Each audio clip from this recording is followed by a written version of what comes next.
What's going on, guys? This is the Red Rogue, and I hope you're all doing well today. Seeing as patch 915 is taking about as long to come out as Half-Life 3, I figured it'd be a good time to do a little video on one of the new ways that we'll be able to level whenever it finally gets here. It's everyone's favorite Tower of the Damned, Torghast. Conveniently, it's also the only Tower of the Damned, so by that logic, it's also everyone's least favorite too. In all seriousness, this is a feature that Torghast could have probably hugely benefited from much sooner in the expansion, but in patch 915, we'll be able to level through spamming Torghast wings if you're someone who likes to do it. To access leveling for Torghast, your character will have to be on the Threads of Fate leveling method, which you activate in Oribos by talking with Fate Scribe Rotal. Do note that you must have completed the main Shadowlands leveling story-driven campaign mode at least once on your account, so if you haven't yet or you're just starting out the game, then you will unfortunately not be able to partake in this method of leveling. Once your ult is on the Threads of Fate leveling mode, you will be able to speak with Talinara over in the room in Oribos where Bolvar and all the other super important plot-critical NPCs who do basically nothing but wait for you to fix everything hang out. After a bit of dialogue with Talinara, you'll be able to choose the events of what you want to do in the Shadowlands, and one of the new choices is Torghast Tower of the Damned. Thankfully, since you're going to be a low-level character while doing this, you won't have to traverse the maw or anything like that.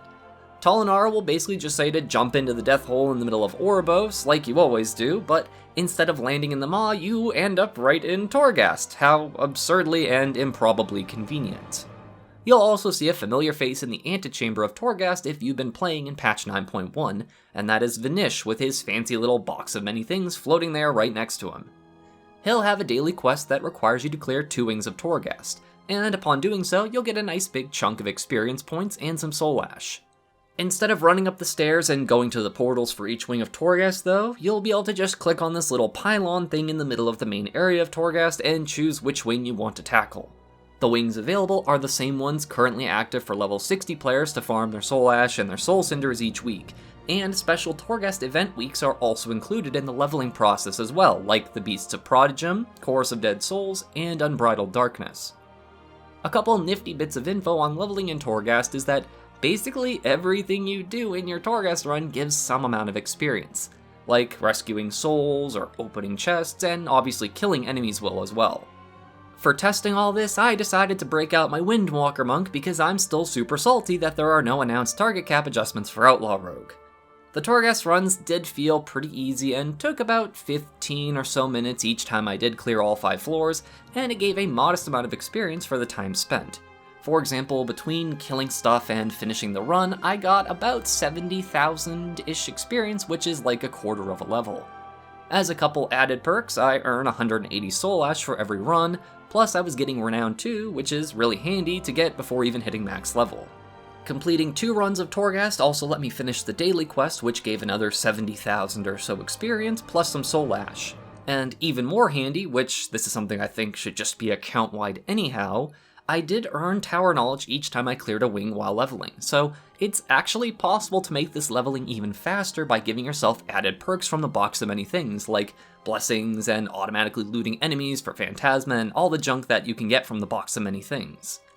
You don't get a whole lot of Tower Knowledge though, so it would take a decent amount of Torghast runs to get a lot of these benefits unlocked, so I'd suggest at least getting a couple of the blessings first and foremost, as some of them can be massively potent and speed up your leveling time by making Torghast even easier.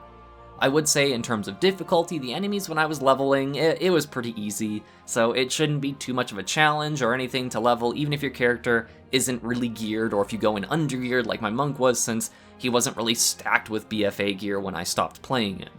The perk that lets you automatically loot Phantasma would also be a pretty huge benefit since it would shave off time since you're not spending time clicking on things, so I would recommend getting that one unlocked too if you plan on binging on Torghast for a few hours to level. Time-wise, I would guess right now with the tuning of Torghast plus the daily quest rewards that you get XP from, it would probably take maybe like 7 or 8 hours maybe if you're pretty good at Torghast, but it could probably be even faster once you get more Tower Knowledge for goodies, or if your class just has really awesome anima powers for Torghast runs. I'll have to keep fiddling with this to see exactly how much XP you get as you get closer to 60, but as long as the ratio of experience earned is relatively proportionate to the amount that you need to level, then I would say like every 4 or 5 runs would be enough to level up.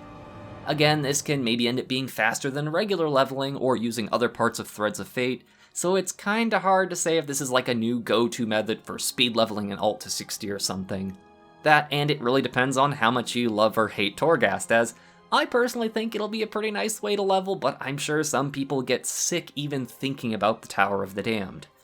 Either way, I hope this little peek into the leveling process via Torghast and Threads of Fate is helpful to you and maybe gives you a new idea of ways you can level up those alts to 60 if you haven't yet. It's definitely pretty nice that it gives Renown and Soul Ash. It would be nice if it gave Soul Cinders too, even if it was a small amount, but at the very least when you do hit max level, you'll probably have enough Soul Ash to put a 235 legendary on that new alt, and maybe not even have to grind that much Renown either, which is always a chore to do.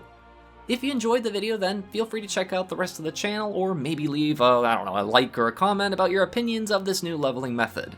As always, my appreciation and gratitude to all of my viewers, and especially my patrons, who all help make these Shiba Shenanigans possible. Thank you all so much for watching. This is the Red Rogue, and I'll see you guys around.